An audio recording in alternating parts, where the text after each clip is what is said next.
اعوذ باللہ من الشیطان الرجیم بسم اللہ الرحمن الرحیم. خواتین و حضرات السلام علیکم ورحمۃ اللہ وبرکاتہ. مغفرت پروگرام احکام شریعت اور نماز سے متعلقہ مسائل کے ساتھ آپ کی خدمت میں تسلسل سے شرف حاضری حاصل ہو رہا ہے. پچھلے پروگرام میں آپ کو عرض کیا تھا نماز کے مکمل فرائض ذکر کرنے کے بعد میں نے عرض کیا تھا کہ نماز کا طریقہ ایک دفعہ میں مختصراً عرض کر دوں گا تاکہ سنت کے مطابق تو نماز کا طریقہ بھی ہمیں معلوم ہو جائے. پھر بسا اوقات ایسا ہوتا ہے کہ ہم نے مسجدوں میں دیکھ دیکھ کر نماز سیکھی ہوتی ہے.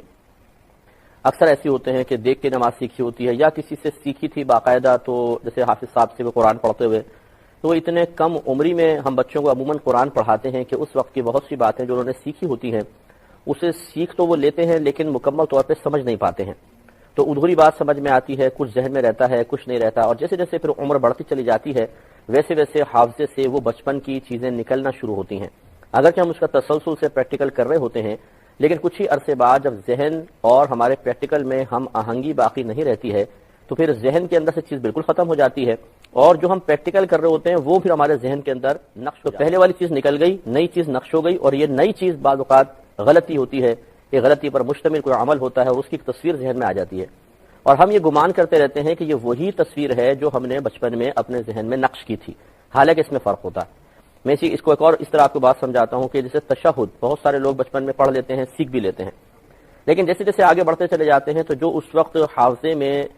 تشہد کے نقوش موجود تھے وہ آہستہ آہستہ مٹتے ہیں, محو ہوتے ہیں, اور پھر ہم جب آگے چل کر تھوڑے بڑے ہو کر کسی غلطی میں مبتلا ہو جاتے ہیں, زبر زیر پیش کی غلطی میں, تو وہی چیز پھر ذہن میں نقش ہو جاتی ہے اور ہم یہ گمان کرتے رہتے ہیں کہ شاید یہ وہی چیز ہے جو ہم نے بچپن میں سیکھی تھی. جیسے اکثر آپ دیکھیں گے لوگ بولتے ہیں ہم نے التحیات پڑھی, التحیات پڑھی, التحیات پڑھی, حالانکہ غلط ہے. لفظ یہ نہیں ہے, لفظ ہے التحیات. جب اتا کہیں تو ہا کی آواز آنی نہیں چاہیے, التحیات, یا پہ تشدید ہے, اب ہی اور ہا کے نیچے زیر ہے, حیات حیات. اب ہم کہتے کیا ہیں التحیات, ہا کو ساکن کر دیتے ہیں اور یہ کی تشدید ختم کر دیتے ہیں, ہم نے التحیات پڑھی. تو یہ عموماً چونکہ میں نے الحمدللہ ایک طویل عرصے تک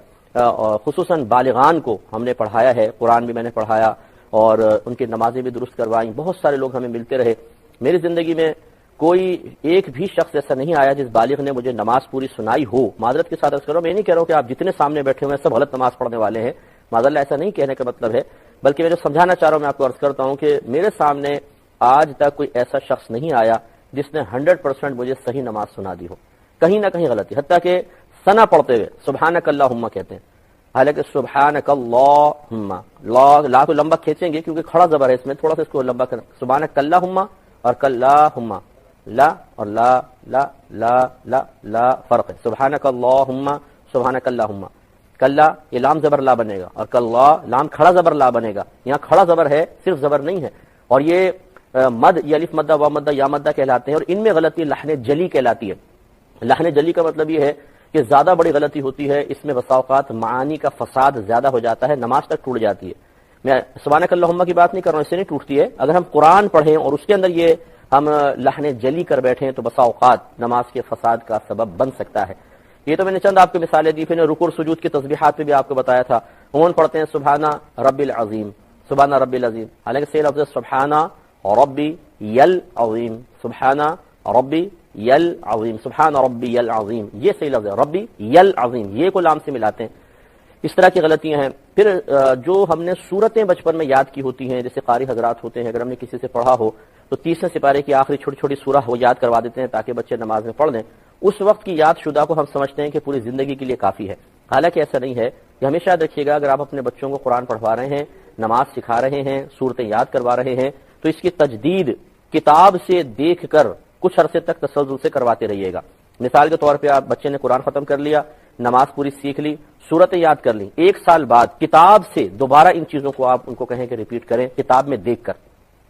تو اس میں بعض اوقات ایسا ہوگا کہ بہت سارے لفظ ایسے ہوں گے جو غلط زبان پہ چڑھ گئے تھے, غلطیاں ہو رہی تھیں, وہ پھر اس کی تصحیح ہو جائے گی. اگر نہیں کریں گے تو بعض اوقات پھر غلطی آگے تک چلتی چلی جاتی ہے, حتیٰ کہ بڑھاپے کی دہلیز پہ قدم رکھنے تک انسان ان غلطیوں کی خدمت میں عرض کر رہا تھا. تو اس لیے اس میں کوئی شرم و جھجک کی بات نہیں ہے کہ جو چیزیں آپ پہلے بچپن میں بہت پہلے سیکھ چکے ہیں اور جس کے بارے میں ہم فخراً دعویٰ کرتے ہیں یہ تو ہم نے بچپن میں ہی سیکھ لی تھی, ہم نے باقاعدہ حافظ صاحب آتے تھے, قاری صاحب آتے تھے, ان سے ہم نے پڑھی ہیں, تو ایک دفعہ ان کو چیک کروا لیں. یہ ہمارا مشورہ ہے, باقی آپ کی مرضی ہے. آپ اللہ تعالیٰ کی بارگاہ میں خود جواب دہ ہیں. اگر آپ صحیح پڑھ رہے ہیں تو بہت اچھی بات ہے، غلط پڑھ رہے ہیں تو آپ کو تشویش خود ہونی چاہیے. ہمارا صرف ایک مشورہ ہے، اگر سمجھ لیں تو بہت اچھی بات ہے. اور میں نے پہلے وضاحت کر دی کہ خدا نخواستہ یہ کہنا مقصود نہیں ہے کہ جتنے مسلمان بھائی اور بہنیں نماز پڑھ رہے ہیں سب کی نمازوں میں، سب کی قراءتوں میں ضرور کوئی غلطی ہے. یہ بھی ہمارا دعویٰ نہیں ہے. ہو سکتا ہے کوئی بہت ہی خوبصورت پڑھتا ہو اور بالکل صحیح پڑھتا ہو، اس کا بھی انکار کوئی نہیں کر سکتا، لیکن ایسا ہوا ہے اور ہوتا ہے، اور یہ حقیقت ہے. ہمیں تقریباً 20-22 سال ہو گئے اس فیلڈ میں مسلسل کام کرتے ہوئے، اور میں ویسی عوامی آدمی ہوں،